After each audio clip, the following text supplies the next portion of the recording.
Olha, a dívida dos países no mundo todo já passa da casa dos trilhões. É um número que a gente nem consegue visualizar direito, né? Mas o que que isso significa na prática? Para a economia, para o futuro? Vamos tentar entender juntos o que está por trás desses números gigantes. Beleza. Então, para começar, vamos direto ao ponto. Será que a dívida de um país é tipo uma fatura de cartão de crédito gigante? Sabe, aquela que a gente tem em casa? É uma comparação que todo mundo faz e até ajuda a começar a pensar no assunto. Mas adianto, essa ideia não dura muito tempo. E o motivo é bem simples, na verdade. Pensa só. Um governo tem os, digamos, superpoderes econômicos que ninguém mais tem. Primeiro, ele pode imprimir dinheiro. Segundo, um país, em teoria, existe para sempre. E terceiro, ele consegue influenciar as taxas de juros de toda a economia.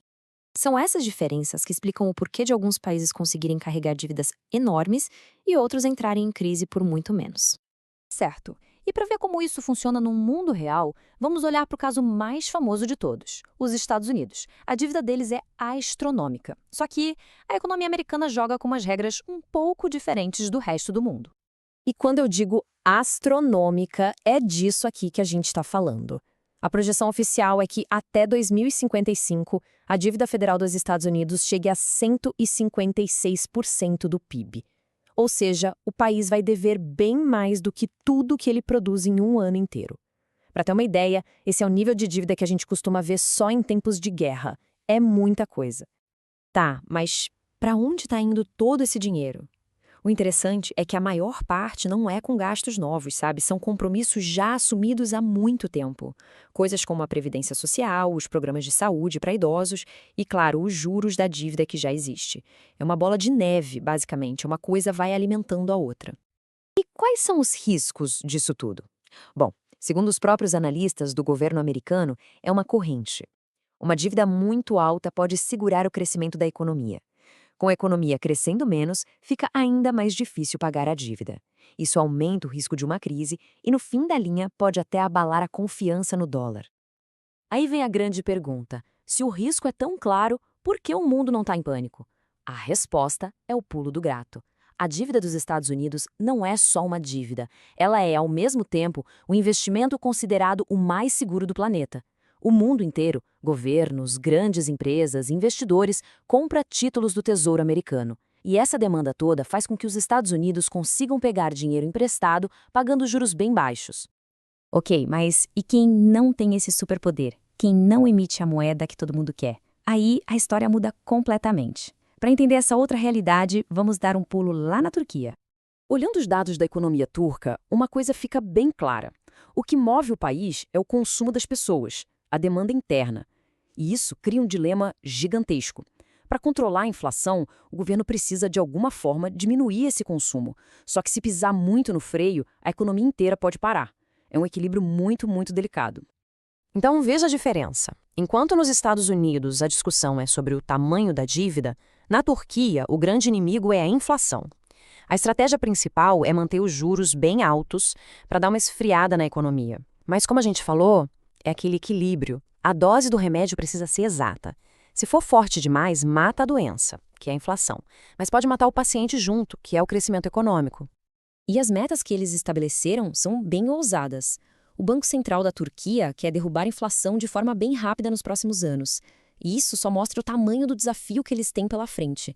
É uma realidade econômica completamente diferente da que a gente acabou de ver nos Estados Unidos. Bom, a gente viu dois exemplos bem distintos, certo? Estados Unidos de um lado, Turquia do outro. Agora vamos juntar as peças e entender o conceito que conecta tudo isso, a relação entre dívida, inflação e o papel do Banco Central. O nome técnico para isso é dominância fiscal. Parece complicado, mas a ideia é simples. Imagine que a dívida do governo ficou tão grande, mas tão grande, que ele não consegue mais se financiar no mercado. Aí o governo basicamente obriga o Banco Central a imprimir dinheiro para pagar as contas. O Banco Central perde a sua independência e a sua principal missão, que seria controlar a inflação, fica em segundo plano. Ele vira refém do orçamento do governo. E como se chega nesse ponto? Geralmente é um passo a passo bem perigoso. Primeiro, a dívida começa a crescer muito mais rápido que a economia. Aí, os investidores começam a ficar desconfiados e pedem juros mais altos para emprestar dinheiro para o governo. Isso, claro, só piora a situação da dívida. A pressão sobre o Banco Central para ajudar aumenta. E o resultado final, muitas vezes, é uma inflação que sai de controle. O que nos leva de volta àquela pergunta. Se esse cenário é tão arriscado, como os Estados Unidos conseguem ter uma dívida tão grande e não cair nessa armadilha? Para explicar essa contradição, vamos usar uma segunda analogia. Pense na economia mundial como se fosse uma grande cidade onde só existe uma empresa. Nessa cidade global, a empresa são os Estados Unidos e a moeda que todo mundo tem que usar para fazer negócio é o dólar. Se alguém quer comprar petróleo, por exemplo, precisa de dólares. Isso dá aos Estados Unidos um privilégio exorbitante, como dizem os economistas. Eles podem se endividar na sua própria moeda, que todo mundo precisa e quer. O grande risco, claro, e se um dia os moradores dessa cidade decidirem usar outra moeda? Esse é o debate sobre a tal da desdolarização. Até aqui, a gente entendeu como o sistema funciona hoje. Mas a pergunta de $1 trilhão é: vai ser sempre assim? E é agora que a gente entra num campo mais incerto, com perguntas que nem os maiores economistas do mundo têm uma resposta definitiva. É isso mesmo.